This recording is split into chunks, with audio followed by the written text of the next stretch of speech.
When I ask you on social media, what are threats to our liberty? Mike Lees tweeted, "The biggest threat is government taking more of my hard-earned money to use as others see fit." Good point, Mike. As government grows and takes more of our money, we are less free because we can't spend on things we think are important. Of course, politicians say every dollar we take from you is used for something essential.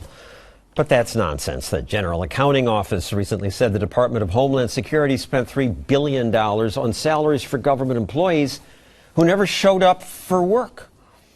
Drew Johnson of the Taxpayers Protection Alliance tracks crazy ways government spends your money. Why'd they pay him for not going to work? Basically, it was easier to pay these people not to show up than it was to fire them. So they were dangerous, or they were worried about him, they didn't want him in the office, so they paid him to stay home. $1 billion a year wasted every year. We keep talking about the federal government. Your group also focuses on state and local, and I was surprised to have you tell me to really look at the numbers.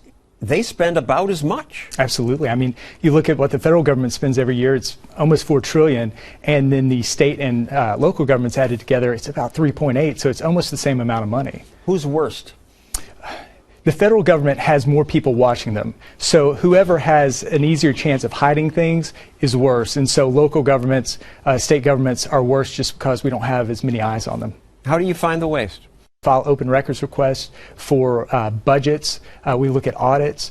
We look at just contracts and government credit cards. In Tennessee, I remember one time I found that a mayor had bought his mistress lingerie from Victoria's Secret using government credit cards. And this time of year, a lot of people take their employees out, a lot of government officials, for Thanksgiving or Christmas dinners or celebrations. And they don't go get a $10 pizza. They go to Ruth's Chris or Morton's or Fleming's and spend thousands of dollars. You found that the Department of Health and Human Services spent $300,000 to see if monkeys make good decisions on cocaine. $7 million to see if rabbits' eyes blink faster when they're on LSD. They're saying that, look, we're going to learn things about drug addiction. That's their claim, but the fact of the matter is that no animal testing is relevant to humans in how humans react to recreational drugs. And we waste $150 million on these sorts of tests, and they have no relevance to humans at all. So it's killing animals for no reason and wasting your money for no reason. Recently, Senator McCain and Flake came out with a report about paid patriotism. Since 2013, $7 million of our tax money has gone to basically pimp patriotism at professional sporting events. So, for example, they'll have somebody from the Army come and drop a puck at an NHL game or throw the first pitch at a Major League Baseball game, or there'll be a flyover, or someone from the military singing. And we thought they were just honoring the servicemen.